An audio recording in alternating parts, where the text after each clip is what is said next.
falando agora de abdômen. A gente ainda vai entrar em outros temas, mas ainda tem algumas perguntinhas sobre isso, já que realmente é um assunto que, né, como ele bem disse aqui, muitas mulheres, né, não só mulheres, né, doutor? Eu posso estar esquecendo dos homens também, né? Os homens também chegam com essa demanda? Sim, sim. Principalmente aqueles que tiveram um grande emagrecimento, né? Hoje a gente tem um número de pacientes muito grande que são submetidos à cirurgia bariátrica, né? Uhum. E também aqueles pacientes que emagreceram na marra. Eram grandes pacientes no sentido de obesidade mesmo, né? E mudaram o estilo de vida. Hoje são histórias bonitas que a gente vê muito, né? Mas uma coisa que eu sempre falo no consultório, né?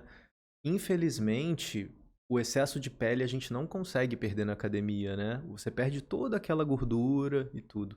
Mas quando fica com um excesso de pele, realmente o que vai te ajudar mesmo é a cirurgia. Não só essa pele, né? Eu falo também que o peito também é um negócio que você pode malhar o que for.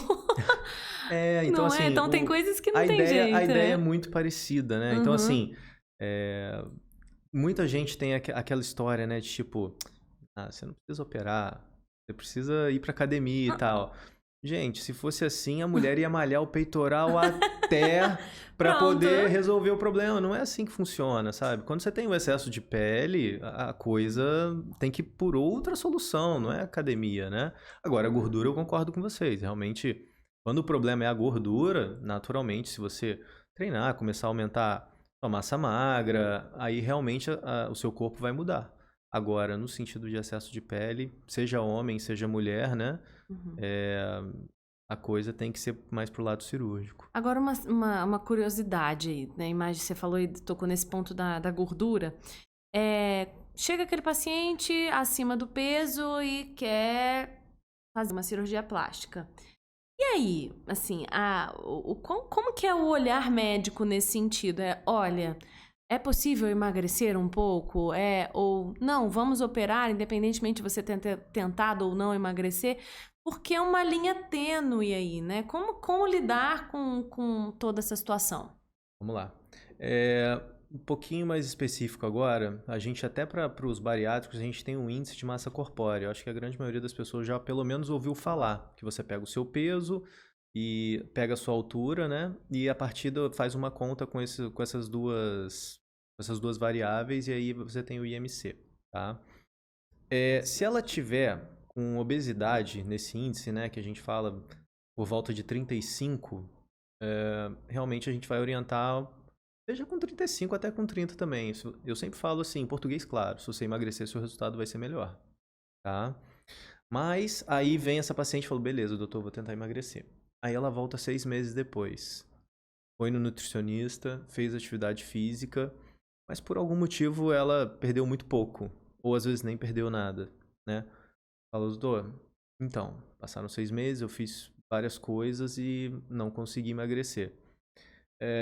Tem duas formas da gente lidar com essa paciente, né? Primeiro, terminar de avaliar o risco dela. Isso é uma das coisas que eu sou muito chato em avaliar, né? É o risco da paciente, uma cirurgia mais curta, que ela tem um risco menor e tudo mais. E eu falo com ela, eu falo, olha, se você operar do jeito que você tá, você vai ter um resultado inferior. E se sua saúde permitir, sua saúde permitiu, avaliei, permitiu, ok.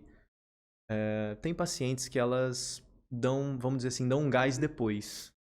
O que motiva ela, às vezes, foi no nutricionista, fez atividade física, mas sabe quando você vai entregue? Entendi. Você faz, mas a sua mente não tá ali, você não tá fazendo. Ou se sei, tô brincando. Quem não sabe, né, doutor? Então, assim, tem pacientes que viram uma chave depois que notaram uma melhora importante, né? Então, assim, tem paciente que precisa disso. Outro exemplo, mama muito grande para mama redutora. A menina não consegue emagrecer, tá com aquela mama grande, um problema de coluna, às vezes com 20 e poucos anos. Deixar de operar essa paciente, a coluna dela, ela não tá com a massa óssea, a massa muscular melhorando a cada dia. Depois de alguma idade, a gente vai perdendo massa óssea, massa muscular. Então, assim, o problema dela vai piorar. E aí? Não é uma cirurgia tão estética, é uma cirurgia de necessidade. Então, todo caso tem que ser muito bem avaliado, né? E a pergunta de longe que eu mais... Vou aproveitar essa deixa, porque é a pergunta que eu mais recebo. Chega no Instagram, qual é o preço disso? Como se fosse uma blusa, né? Tipo, gente, não é tão simples assim. É como eu tô falando assim, cada caso é um caso. Tem paciente que acha que a cirurgia dela é abdômen, ela pede valor de abdômen. Aí quando eu vejo, não, sua cirurgia é só lipo.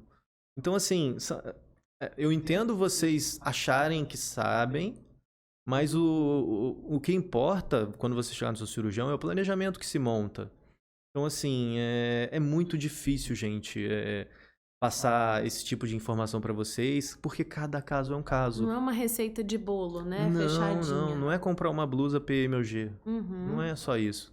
Então, assim, a gente avalia cada paciente do seu jeitinho, as suas, às vezes alguns pacientes têm alguma doença. Hoje, por exemplo, estava na cirurgia, a paciente tinha um pouquinho de pressão alta, mas estava super controlada, entendeu? Então, é uma cirurgia que dá para proceder, né? Se ela estiver descontrolada, vai melhorar isso um pouquinho e aí depois opera. Então, assim, não achem que a cirurgia que foi feita na sua amiga vai ser que vai ser feita em você. Sempre tem um detalhe diferente. Sempre.